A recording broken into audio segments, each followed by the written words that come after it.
First things first, no Dak for Dallas. So how in the world did Cooper Rush lead the Cowboys to a win on Sunday night? Baker was good enough to give it a go yesterday, but the Browns apparently weren't.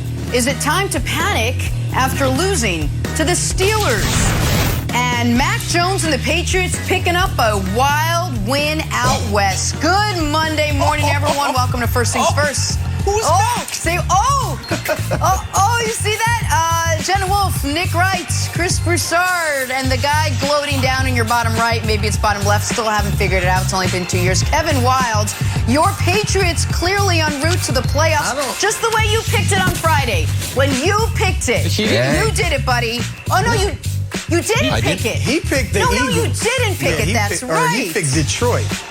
Yeah, he picked Detroit. I picked Detroit. Go. Say words. I haven't watched that game yet. We're going to fill you in if my pick of Detroit getting their first win came true or not. I've still haven't watched that one. I was too busy focused on the Patriots. It was close, Wildes. Yeah, we're going to have to check the final score on that. Wasn't great. There were a bunch of jaw droppers, though, that Eagles game notwithstanding yesterday. Big upsets, little upsets. We'll start with Bucs at Saints. Now, the Saints lost Jameis Winston early. Hated to see this. Injured his knee on this play right here. He had to be carted off. Coach Sean Payton would say after the game, it was a significant injury. He said it potentially could end Jameis' season. So Trevor Siemian was in at quarterback because Taysom Hill's still out with a concussion. So big advantage Bucs, right? No, not right. Very wrong, actually. Let's fast forward. Minute and a half left in the game. Saints up 2. Tom Brady to P.J. Williams. He doesn't play for the Bucs. The interception to seal the upset. And the Saints go marching on in the NFC South, beating Tom Brady and the Buccaneers. Nick, you surprised Brady and the Bucs couldn't get a win against the Saints after Jameis left with that knee injury? Look what's happening. Well, I was surprised, but I shouldn't have been. And a terrible job by me handicapping this game because we had plenty of evidence that if there is one defense that has given Brady trouble since he's gone to Tampa, it's the one he was facing yesterday. Last year, he played 2 of his 3 worst games of the year against the Saints in the regular season. And then we're like, well, he beat him in the playoffs. Yes, but he threw for under 200 yards in that game. That was a game the Saints had control of until they turned the ball over on 3 out of their 4 final possessions to give that game away. For one reason or another, this Saints defense, which I have to give it credit, I underrated it going into the year. I thought it would be good, not good enough to carry them. It has been good enough to carry them. This Saints defense causes Tom Brady massive problems, and we've now seen it in every regular season game they've played, and you could argue in the playoff game as well. And so a terrible job by me. It was, of course, a somewhat worse job by Broussard, who had 2 MVP picks going into the year. One of them got hurt and is done for the season, possibly. The other one, Tom Brady, gave the game away. And Broussard, you had been pushing the committee to put Tampa at the top of the tiers. And I do think, even though I don't want to overreact to one game, but when you look at Tampa's schedule, they've played 4 awful teams. They blew them all out. The Eagles, they only won by 6, but they were kind of blowing them out. They have against bad teams, Tampa's great. They've played 1 mediocre team, New England. They played them to the final minute. They've played 3 good teams.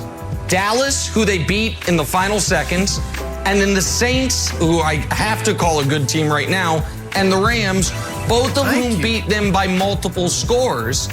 And so I do think for Tampa, this is a significant loss when it comes to getting the 1 seed, especially with Dallas stealing a victory with their backup quarterback. And it's a significant loss psychologically because Tampa knows that beating up on the bad teams in the league doesn't do much for them. But the types of teams they're going to have to play in the postseason, Broussard, they haven't looked great against, and the defense has given up 30-plus points a game against. Well, Nick, in hindsight, it's good that they won't be atop the tiers. We know that the top of the tiers has been a rough sledding. Kansas City, that's true. Baltimore, Arizona.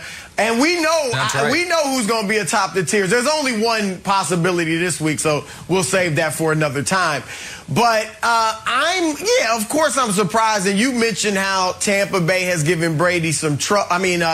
New Orleans has given Brady some trouble. They've also given Todd Bowles' defense some trouble. Because you went over Brady's stats. Four teams in the last 2 seasons have scored 34 or more points against Tampa Bay. And 3 of them have happened against New Orleans. So really 2 teams have done it, but 3 of the 4 games it's happened in have been against the Saints. So there's something about them that gives Tampa Bay trouble. But overall, I'm not concerned at all. Yes, I was surprised. You're always surprised when Tom Brady plays poorly, and he still had 4 touchdowns and almost 400 yards passing, but clearly his turnovers, the 2 interceptions, the pick 6, the fumble, cost them the game. All right, it's a division opponent that had beaten them twice last year with a backup quarterback playing. So, yes, you would have thought that Tampa Bay would have came in not being flat. They were flat from the get-go. Even before Jameis got hurt, you could say, oh, they took Simeon lightly. No. I thought they were flat the whole day. So that was surprising. But, Nick, and I'm not trying to be funny, I think this was a good loss for them because they entered the game, and they are today the team that leads the league in penalty yards. And, yes, the turnovers cost them, but the penalties cost them more, maybe more than the turnovers. 11 for 99 yards yesterday. They gave up 6 first downs to New Orleans on penalties, and the last drive, really the game-winning drive for New Orleans, they had stopped them on 3rd and 5. Tampa Bay had stopped them, but a defensive holding penalty kept the drive going, and obviously New Orleans scores and wins the game. So last year they started the season horribly in penalties, led the league through the first 4 weeks, and over the last 3 months, they were the least penalized team in the NFL after focusing on it. So I think, Wilds, this game will cause Tampa Bay, which maybe got a little cocky, to look in the mirror and say, all right, we've got to fix this. Our defense isn't as good as we thought it was over the last few weeks. We got to fix it. I think it was good ultimately, Wilds.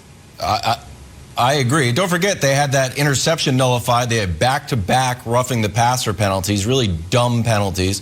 So I agree with you, Broussard. I think it was a good loss for Brady and a good loss for the Bucs. I think he was getting too cocky. He's had 15 touchdowns the last 4 games. He had 5 touchdowns against the Dolphins. He was openly whining to Jim Gray about not scoring 50 points on the Bears. And, Nick, you've been big on the Bucs schedule if we want to throw it up again. Their next 4 weeks after this bye, pretty simple, right? You've got Washington, the Giants, the Falcons, and the Colts. Those teams are a combined 10-20, soon to be 11-20. Quick correction, soon to be 11-20 after the Giants take care of the Chiefs now. Now, I know people are saying, this is the Rocky moment. This is the champ can be cut. Like, I guess. You had Gronk out there just for a few minutes. You had no AB. You had Richard Sherman out for a few minutes. Once the Tampa Bay Buccaneers are at full strength, I think they're going to be at full strength again. I think this was not a cause for concern. I actually think it's the opposite. I think it's good for Brady and the Bucs. Okay, I understand that just like interceptions that Tom Brady throws aren't his fault. Chris Godwin, flatten that route out, buddy. That's not a bad pass by Brady. That's a terrible route by you. Actually, it's a bad pass by Brady. Losses for Tom Brady and the Bucs are good things. I'm a simple man with simple ideas. That if you have a 44-year-old quarterback, you probably want to play as few games as possible, and you want as many of those games to be in warm weather as possible. The Bucs' path to the 1 seed in the bye and home field just got much more arduous. The swing between Tampa losing to Trevor Siemian and Dallas winning with Cooper Rush is a massive swing because the Bucs' schedule is so soft the rest of the way. You don't have many losses that you're going to look to see. And people might be saying, why am I only talking about Dallas, not the Rams or the Packers, who also only have 1 loss? The Rams and the Packers have very difficult schedules the rest of the way. So I don't think those teams, even if they're very, very good teams, are going to be there for the 1 seed. I do think Dallas is very in play for the 1 seed. I think Tampa's very in play for the 1 seed.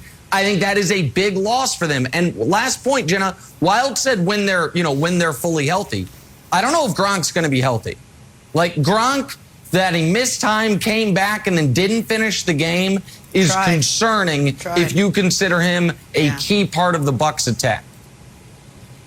All right, we're going to have more in this game. We're going to discuss the Saints' options at quarterback now that Jameis went down. Just ran out of time there. Back talking the Dallas Cowboys. They found a way to win, as Nick mentioned, last night without Dak. Did they prove their Super Bowl contender status in the process? We discuss that next. First things first. Super Rush opened my eyes Sunday night.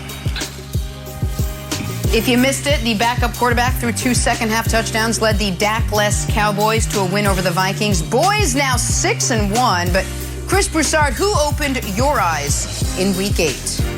Well, Jenna, unlike Nick's tears, players respond positively to the Bud list.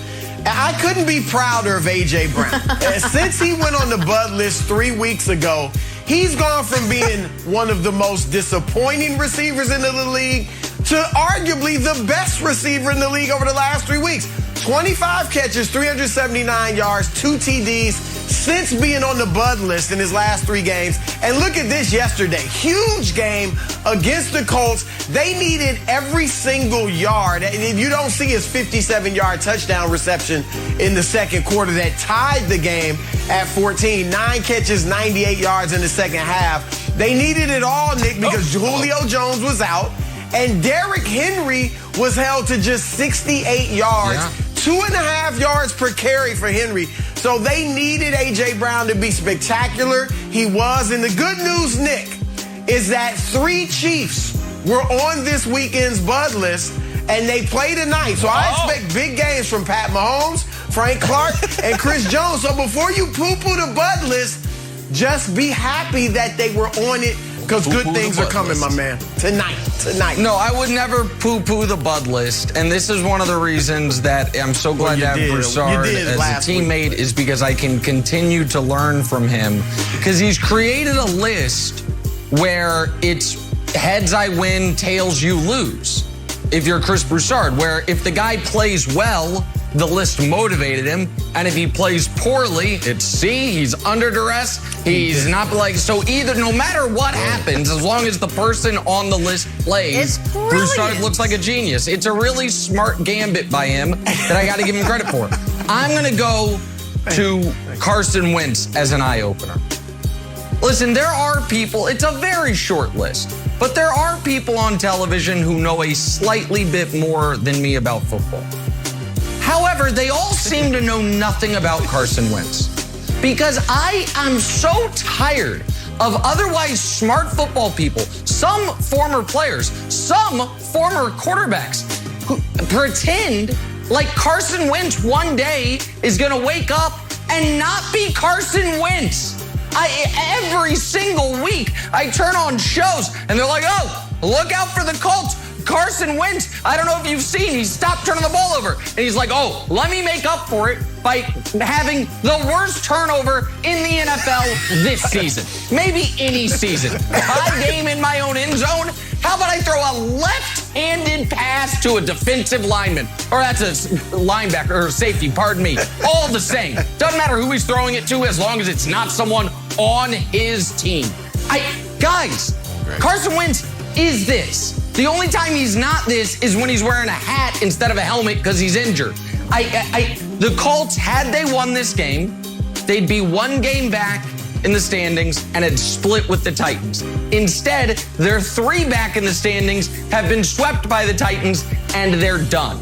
The only people who should be interested in Colts games the rest of the year are Eagles fans, who are going to see if the Colts are foolish enough to start Carson Wentz the rest of the season and they lose that first-round pick.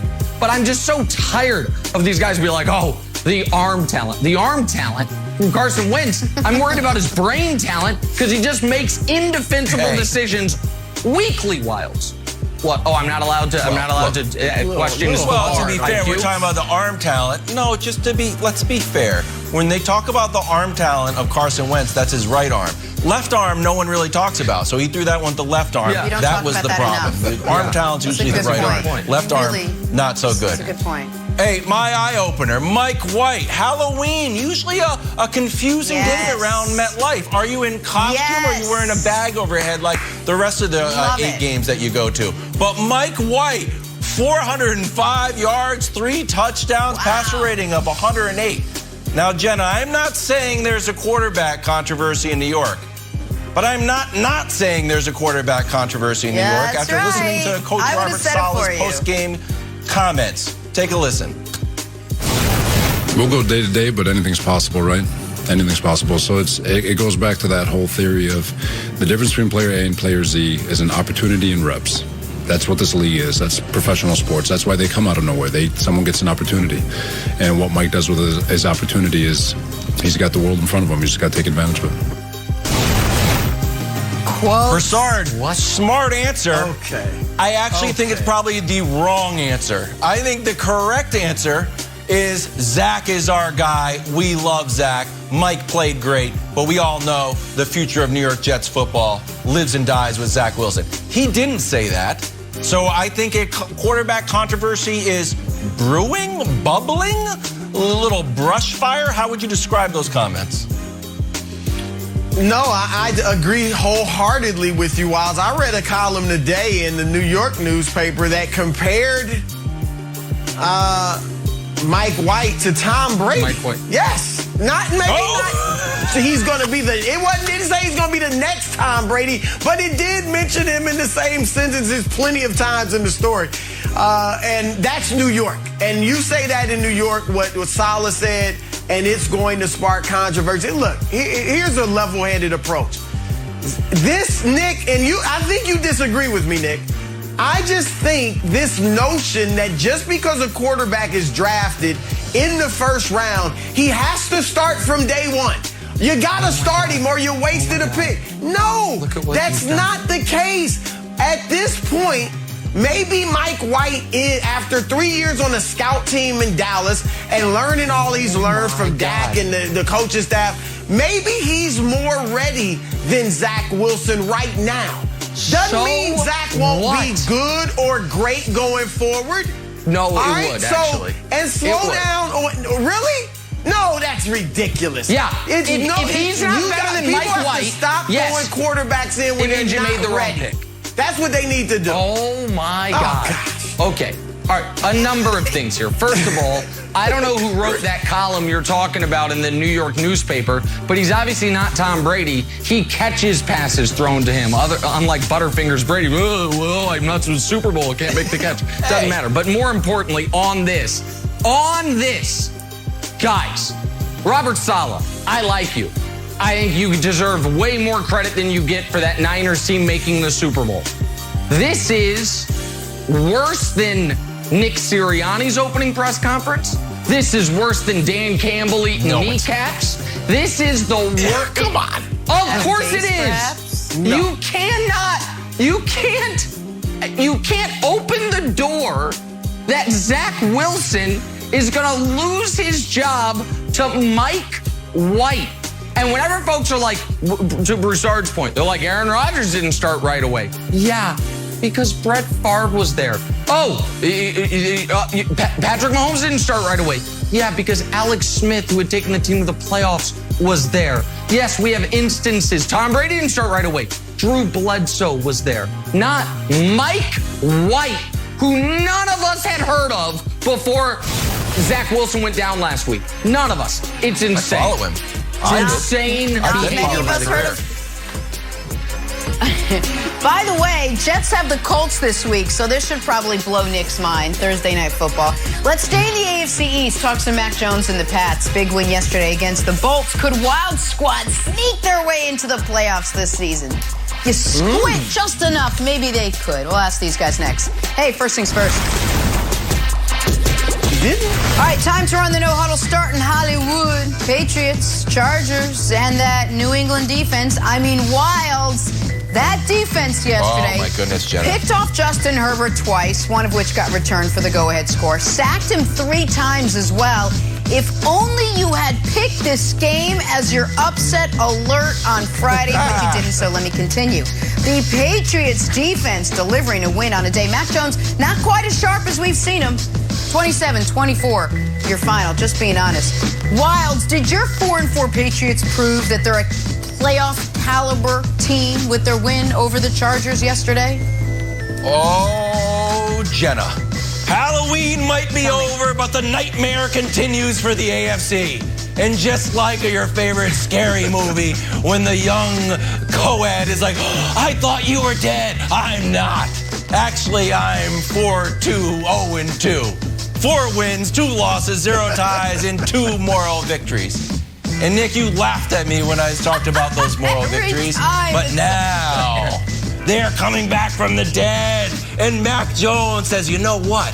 I can go up against a great defense. I can go toe-to-toe with Dak Prescott and Tom Brady. And you know what else I can do? I can air it out. If we can show the stats. I know you're like, Mac Jones just does stinking dunks. Not anymore, my friend. That was the old Mac Jones. Now Mac Jones is airing that thing out. Woo-hoo-hoo-hoo! 7 for 12, 2 touchdowns, 0 interception. And look at that passer rating. If you're keeping track, the passer rating has increased by 135 points. Show me another quarterback whose passer rating has increased by 135 points. You can't. Guess who we got next? Okay. Oh, the Panthers. Sam Darnold might not be playing, but you'll still be seeing ghosts. It's the ghost of Bill Belichick on the sideline. We are back in a big way, Nicholas. Let's go. All right, listen, my answer here is just actually a list of questions. The first question is for my dear friend Colin Cowherd and Mike Greenberg and others. Are we still taking Justin Herbert over Patrick Mahomes? Or did that ridiculous take have the half-life less than uranium? I'm just curious. Is Justin Herbert still the best quarterback in the AFC? Or did that... Yeah, absolutely. Look it up, America. That's first question. Second question. Kevin Wilds, have you written or are you in the process of writing your apology to Bill Belichick? Because you tried to put him on the bud list. You were questioning him. And he just manufactured a win for you guys that I did not see coming, even though it was a de facto home game, and that's going to be a problem for the Chargers all year, by the way. It's hard to win a bunch of games when they're all road games. And the last one you answered, which is even this game, are we going to pretend Mac Jones played well? When there's a long list of reasons the Patriots won, Mac Jones' 50% completions and 200 yards is not on the list. What, Broussard? If Mac Jones has had some good games this year, this wasn't one of them. They won because the defense was brilliant, the running game was excellent, and Jared Cook was studying a lot of film this week. Unfortunately, it was all the A.J. Green route in the end zone because that's what Jared Cook did on the game-changing pick 6. I'm not even going to turn around for the ball. Okay, no problem, game over, pick 6 the other way. And so the Patriots are, to answer the question, Jenna, no, they didn't prove they're a playoff caliber team. They might make the playoffs, which proves they're not an awful team the way I thought they were. I will give them credit for that. Hold on. What? You're confused by that? They proved that they're alive for the postseason. They didn't prove they're a playoff caliber team. No, they're going to win 8 or 9 games. Maybe 9 games get you in. Maybe I'm misunderstanding the question. Right now, would I pick the Patriots to make the playoffs? No, I would not. There's my answer. But I don't think they're drawing dead the way I thought they were going into this game, Broussard. Okay, Nick, first of all, if they make the playoffs, that proves they're a playoff caliber team. Of course, can we agree but I don't think they will. And even if they don't make the playoffs, there are going to be a few teams that miss the playoffs that we would say they're playoff caliber. Is that correct? Hold on. We would say that, right? So let me answer that. I just want to make sure I understand. If you make the playoffs, by definition, you're playoff caliber. But if you miss the playoffs, by definition, you're not playoff caliber. Okay, that makes no sense to me, but I'll go with it. So I got it. There's going to be 14 teams that make the playoffs, so there's going to be 19 playoff caliber teams. Got it. Okay, understood. I'll write it down in the book. Playoff caliber does not mean make the playoffs. Okay, got it. Playoff There caliber, will be a 15th or a 16th team maybe that we say they were playoff caliber. They were close. Caliber means you're in the league. You live in that neighborhood. But I picked the Patriots to make the playoffs, as did Wiles. 2 of the 3 of us on this panel picked them. 2 of the 4 of us picked them to make the playoffs. So I'm feeling good about it. It's going to be tough because the AFC is deep. But Nick, I like what you said about Justin Herbert because it reminded me, like, if and he's not the only one. Lamar Jackson a couple weeks ago. There are games other great quarterbacks have, and I say if Pat Mahomes had that game, people be killing it. So I'm with you on that. Course. That was very well said. Where you went awry, though, was the criticism of Mac Jones. Wiles is absolutely right. You've been ripping Jones as a dinker and a dunker, and he opens the game. He was yesterday with a 44-yard completion to Nelson Aguilar. I loved it. And then, yes, he wasn't spectacular. But the last drive, when they needed to seal the deal, they're up 7, they need to close the door. He leads them on a 14-play, 54-yard drive, completes 4 passes for over 40 yards.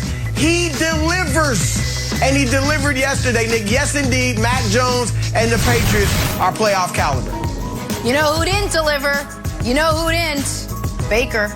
We're in Cleveland. Browns, Steelers. Baker Mayfield out there gutting this one out with that banged-up shoulder, but the Browns offense never quite put it all together. Baker was sacked 4 times. He had 0 touchdowns, and he walked away with the loss to the Steelers. Cleveland Browns now 4-4 on the season. Baker's still not worried, though. Take a listen. I'm sure all around within, the sports media world, it's going to be the world's falling down. But we're going to handle it within the building and make the corrections we need to execute. And that's the type of guys we have. I think we just need to simplify things and execute.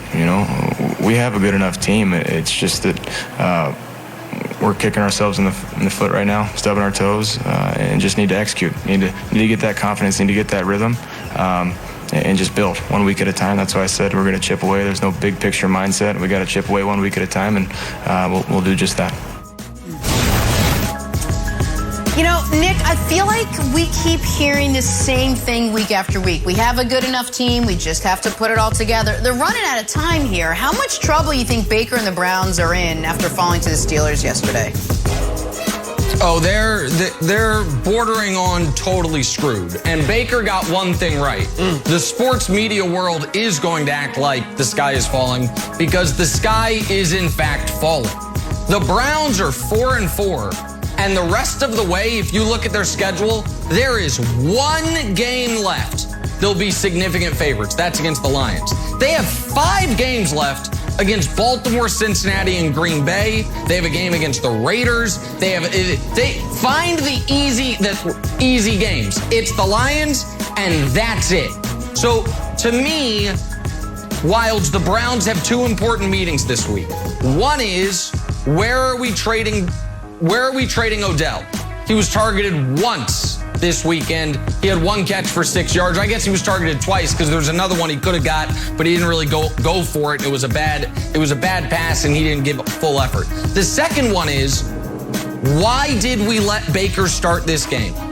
He's clearly compromised, but now they can't bench him, Broussard, because when at the end of the game, he's taking a big hit out of bounds and trying to fire the crowd up. You can't then sell he's too injured to play, even though he's clearly too injured to be effective. So I think the Browns put themselves in a brutal spot. I don't know if they will trade Odell. I think they should. I know they won't sit Baker and let him heal up. I think they should. And I think a season that you and I thought could end in an AFC Championship game appearance is going to end closer to 7-10 than 12-5 and some playoff victories. Man, they're not dead, Nick, but they are in trouble. There's no doubt about it. I agree with a lot of what you said. I don't think they'll trade OBJ because this is summer. What if they go after an Aaron Rodgers or go after a Russell Wilson and can get one of them? I want OBJ there with one of those guys. So I don't think I'd trade him. And I don't know that you're going to get much for him because his production is way down. The pass, I didn't think it was a bad pass by Baker at the end of the game. I thought Odell saw that he was going to get stuck by a defender and didn't go for it. Yeah. But here's what bothers me about the Browns, Nick. I am seeing a pattern of a team that does not like expectations. They don't like prosperity. They can't handle it, all right? So let's go back to 2018. They ended the season with 5 wins in their last 7 games after Hugh Jackson's fired. So people start expecting a nice season the next year. They go 6-10 under the weight of expectations. Then people stop thinking they're a good team. They bring in Kevin Stefanski, first-year coach. Okay, we'll see what they do. They go 11-5, right? Lose Stefanski and the coaching staff or much of it for the playoff game against Pittsburgh. Nobody expects them to win. So they go in and win, look good. Nobody expects them to beat Kansas City. They go in there and play them tough in the playoffs. This year, we're expecting something. As you said, you and I picked them to reach the AFC title game, and some even picked them to go further, and now they are crumbling under the weight of expectations. Yep. That is a bad trait for a professional sports team, and it looks, Jenna, like the Cleveland Browns have it. That's right. We'll see again, 4-4 after a loss to the Steelers. Time now for Nick to hand out some NBA medals. Rockets and Lakers last night. How about LeBron James? Oh, my. Year 19, age 36, throwing down reverse jams in transition like he's 35 or something. It's crazy. Somehow, though, didn't make the medal stand. Nick, which 3 guys did it better this weekend? All right, it's hard to make the medal stand on the weekend. We'll start with, you got to be Friday, Saturday, Sunday, all the games put together. Who are the best guys? Bronze medalist, James Harden. Is James Harden going to be able to handle not getting foul calls? The answer to that question, no. But if he gets foul calls like he did against the Pacers, he's back to being James Harden. Hey there, 19 free throw attempts, and that looks like a James Harden stat line. Last night didn't get the calls, and back to the new James Harden stat line. But hey, Friday, it was a nice little reminiscing for James Harden and the officials. Silver medal, LaMelo Ball. Luka called me this weekend, said, Dad, I feel like you're talking about LaMelo a little too much and me not enough. And I said, you know what, son? You are correct. Me and LeVar, we both have sons in the league, and we both have a favorite. Right now, it's Luka, but it could become LaMelo for me as well, just like LeVar. LeVar, we see how you look when you talk about LaMelo compared to your other boys. Gold medalist, a Nick Bing Bong RJ Barrett, 35, 8, and 6. For a feisty Knicks team. Oh, yeah. I'm glad New York City has an NBA team they can be proud of, Broussard. There is the medal stand from the weekend in the NBA. Wow. It was nice, Nick, but I think you got to get Carmelo Anthony on there. It maybe in front of James Harden, as much as I like the beard. Melo, Nick, 23 points, 24 points in 2 games, each game for the Lakers, 2 wins. He hits 11 of 16 threes. Melo was huge. He turned back the clock. He could have had 2 Melos on the stand. That's true. That's fair. All right. Hey, Kevin Wells, who just missed the cut? You know, you don't get a lot of medal standings for defense, but Matisse might have had the 2 best blocks of the year in about a 2-minute period, both on Cam Reddish. There's one that he sends out for a souvenir, and look at this one. This is more Bill Russell. Give me that. I'll just take it and start the break. Congratulations, Matisse. You didn't make the medal stand, but fantastic play. Cam Reddish, tough night. You should have. You should have. Tom Brady also didn't make the medal stand because that would have been odd. He was turnover Tom yesterday in New Orleans, gave it away 3 times. Does he still have a shot to win MVP after yesterday's performance? First things first. Of course. Of course.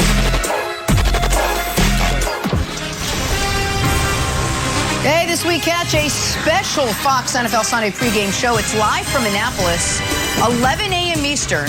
And then at 4, one of the biggest games of the year. You got Aaron Rodgers and the Packers. You got Patrick Mahomes and the Chiefs.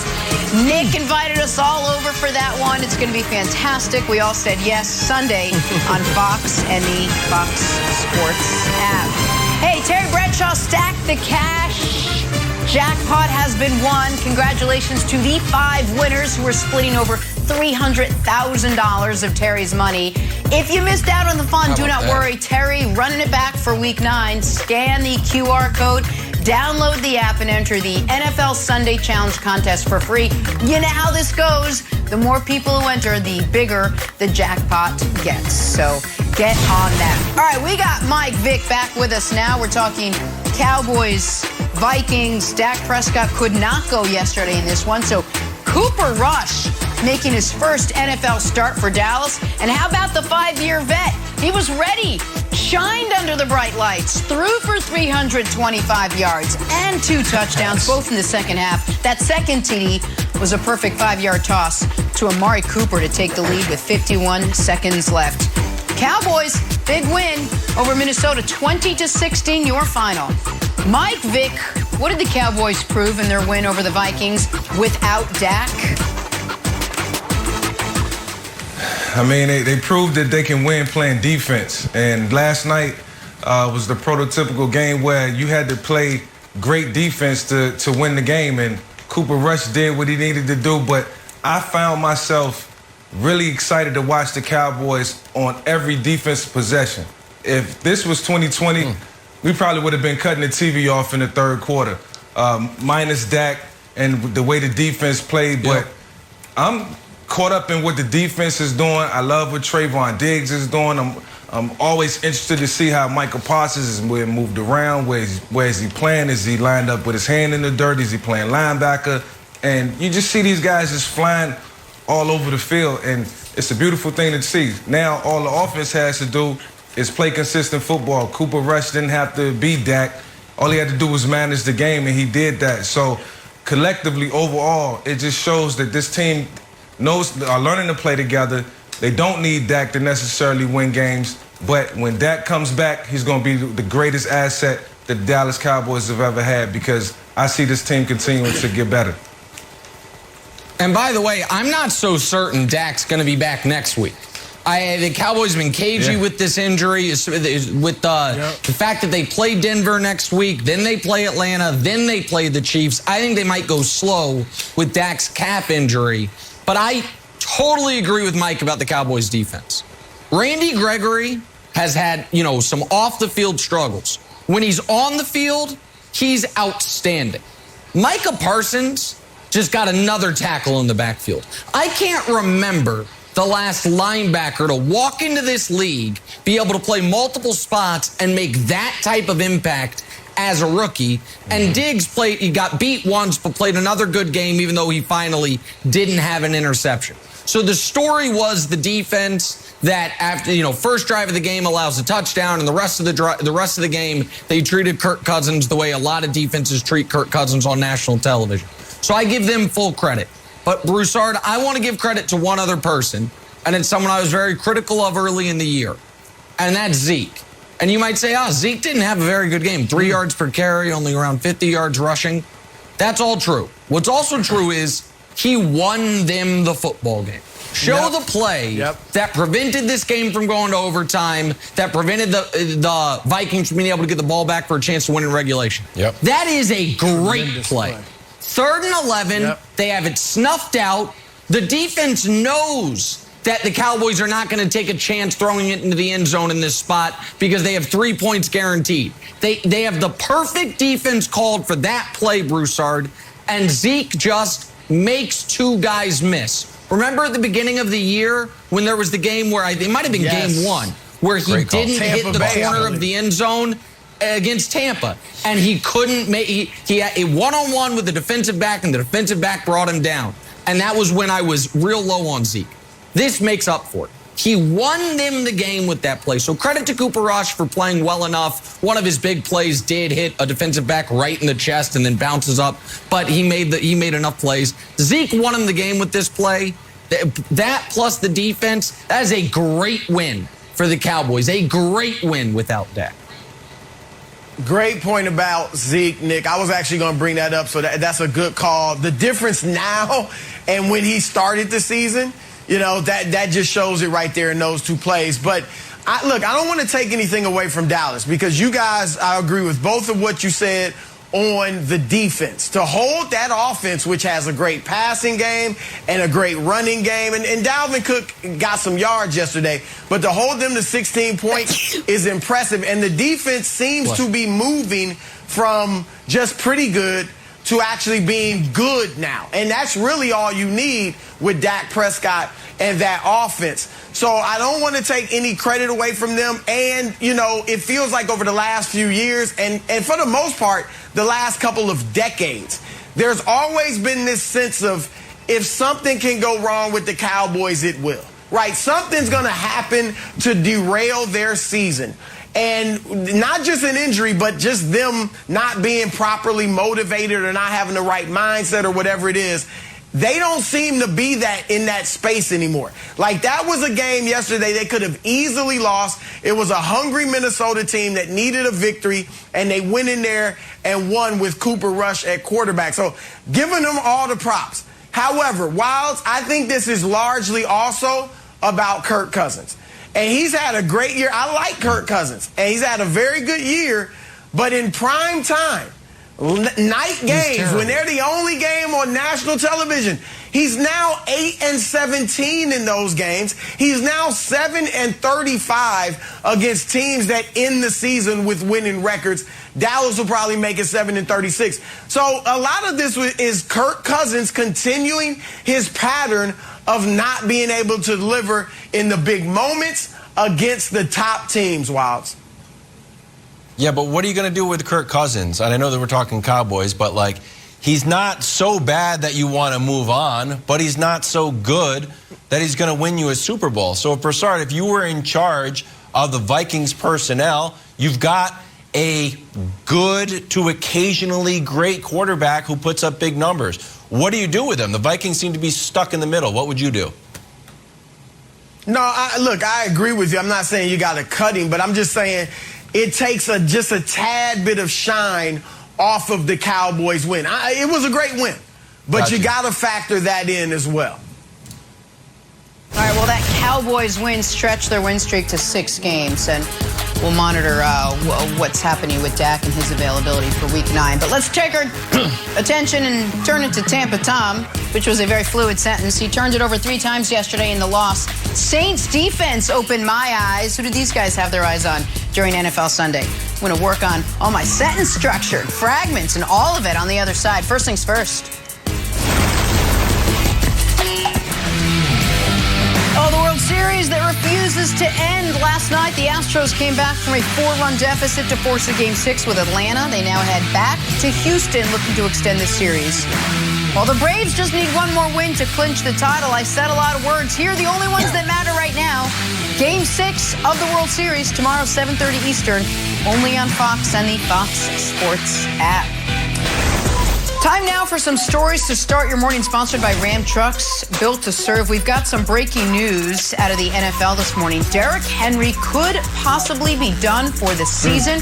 Adam Schefter just now tweeting Henry suffered a potentially season-ending foot injury during Sunday's win over the Colts. Henry is undergoing an MRI today to determine the full extent of the damage. But no matter what, this is shocking news. Nick, what was your reaction to this? My reaction is multifold as it plays out in real time. First one is just an awful week for MVP candidates not named Matt Stafford. I mean, just Josh Allen and the Bills score 3 points in the first half. Tom Brady throws 3 picks. Justin Herbert plays poorly. Joe Burrow loses to the Bengals. Dak Prescott doesn't play. Kyler Murray got hurt earlier in the week. Meanwhile, Stafford scores 38 points, looks great. Derrick Henry gets hurt, and they win despite that. So that's first point. Second thing I thought of was, if you're the Colts this morning, you're waking up saying, oh, my God, if we win that game, we're a game back. We split the season series, and they might have just lost their best player for the year. Now you're 3 games back, got swept in the season series, and you're probably done. And then lastly, and maybe most importantly for the Titans, Broussard, I think this is, unfortunately, if it's true, I feel sick for Derrick, who's on one of the greatest running back stretches ever. But I do think this is the emperor has no clothes moment for Ryan Tannehill. I think that folks have, been nice and said, oh, Tannehill, Tannehill's better than we've given him credit for. It was the Adam Gase thing, and Tannehill's fine. And A.J. Brown, particularly after the Bud List motivation, has been excellent. We know he's a great player, but so much of what Tennessee does on offense is predicated by teams being terrified of Derrick Henry. One could argue, in fact, not one could argue, it is inarguable. He's the most important non-quarterback in the league. And if he's done for the year, because they have such a big lead, I still think they probably make the playoffs because the AFC South, a 4-game lead is a massive lead, which is what they have on Indy. But this ruins their chances of any real damage in the postseason. And I think it's the most, I'm trying to think if there's even a close second. It's the most devastating injury we've had in the NFL this season. I guess Jameis's would be the next closest, but they don't even have a Taysom Hill. They've got a Jeremy McNichols, and nothing against him. He ain't Derrick Henry. So it's just devastating for the Titans. No, it's horrible, Nick, on all accounts. I mean, one, like you said, you just feel for Derrick Henry. You feel for the Titans because it does look like they were putting together a special season, and I did think they were a contender to reach the Super Bowl. They're not the favorite in the AFC, but certainly a contender. And I know in Wilds, I don't know, you may go here. We've seen backups step in. Dearness Johnson in Cleveland is a freaking revelation. I mean, that dude, he had a nice run again yesterday. He's been really good for them. But even as good as Nick Chubb is, he's not Derrick Henry. All right, Derrick Henry's one of these old school backs, get it 25 to 30 times, Eric Dickerson, Earl Campbell, that type, and he's awesome. And you're not replacing that. You can replace the little part-time running backs, even guys who are really good, but who share the backfield with others. You can replace them with a backup. You can't replace Derrick Henry, so I feel terrible for him. Nick, you're right. They got a nice cushion in their division, but their schedule is tough. Look, we know the division's horrible, but they got the Rams outside the division. The Rams, the Saints, the Patriots, and yes, I'm counting them as a playoff caliber team, the Steelers, and the 49ers. All right, so they're not a lock to make the playoffs just because they're 6-2 at this point. So their season could be entirely downhill, Wilds. And Tannehill, to your point, Nick, he's a game manager who can do a few nice things outside of that, but he ain't carrying you with his arm all season long. Yeah, we'll see what Vrabel can do, but I agree with you, Broussard, that I think this is more akin to like a basketball injury where you see LeBron go down or you saw Donovan Mitchell go down and the team goes with it. We can see what McNichols can do. Maybe it'll be like a Dalvin Cook-Madison situation up in Minnesota, Jenna, but I'm not feeling great if I'm a Tennessee Titans fan today. Just real quick, the math on it, though, at 6-2 with the tiebreaker against the Colts, even if they go 3-6 the rest of the way, the Colts would have to go 7-2 to make the playoffs. Like, so I mean, they have a 4-game lead. So I think they'll still make the playoffs, Jenna, but I just think their season's de facto over despite that. Again, Derrick Henry suffering what appears to be a season-ending foot injury, as just tweeted by Adam Schefter. We'll have to wait and see. All right, we'll finish up with a little Bucs Saints. Another big injury to talk about. The Saints losing Jameis Winston to a knee injury in the first half of this game. He might be done for the season as well. So what do the Saints now do at quarterback since Taysom Hill is still out with that concussion? Will Brinson threw this one up for grabs. Phillip Rivers, he tweeted, St. Michael's varsity team finishing their season on Friday, and I believe they just missed the playoffs. Rivers, less than 3 hours away, and would consider returning to the right spot. With Jameis Winston tearing his ACL, Sean Payton should give Phillip Rivers a call. Nick, should the Saints sign Phillip Rivers with Jameis sidelined? If he'd be down for it, I would sign him, and I'm not the biggest Phillip Rivers guy, but here's the problem for the Saints. If Jameis is out, you're starting Taysom Hill when he gets healthy. We all know he's not a quarterback, Broussard. So then they'll eventually have to start Taysom or Trevor Siemian. But if you do that, you can't then use Taysom as his gadget self where he's really good because he's your backup. You could only use Taysom in that fun role when you had 3 quarterbacks. Now you'd be down to 2 quarterbacks. Florio reported they're not interested in Cam. Fine. I think they've got to give Phillip Rivers a call. The defense is too good. They're coming off their best win of the season. They dominated Aaron Rodgers. They just dominated Tom Brady. You can't squander it by playing an H-back at quarterback. So I think you've got to call somebody. Phillip Rivers makes more sense than anybody to me, Broussard. Yeah, he makes more sense than Cam. I wouldn't look at bringing in Cam. But first of all, I'm fine with Taysom Hill. All right, they were 3-1 with him last year. Goodness. We know he's not the greatest passer in the world, but the 3-1, 70% completions, average 208 yards per game. And the advantage that Jameis had over Taysom was big play capabilities with his arm, right? Throwing the ball downfield. Well, they weren't really doing a lot of that. They were dinking and dunking with Jameis. So you can dink and dunk with Taysom Hill, just like you did in the 4 games he started last year, and you won 3 of them. And he obviously adds to your running game, which you're going to strengthen with Mark Ingram, and you still got Alvin Kamara. I would think about bringing in Rivers, though, to back up Hill. And because of the way Hill plays, Wiles, he might get hurt in 4 weeks because he's a rugged runner, right? I agree. And then by that point, Phillip Rivers might be ready, acclimated. Then you hand it over to him. So look, Jenna, the Saints are 5-2, just like the Bills are 5-2. And we talk a lot about the Bills going to the Super Bowl. We had Cam Jordan on this show, and he says, you know what? We've got a chance. We're like, no Drew Brees. Sign Phillip Rivers, and your opponents would be a little bit more nervous than if you didn't sign Phillip Rivers.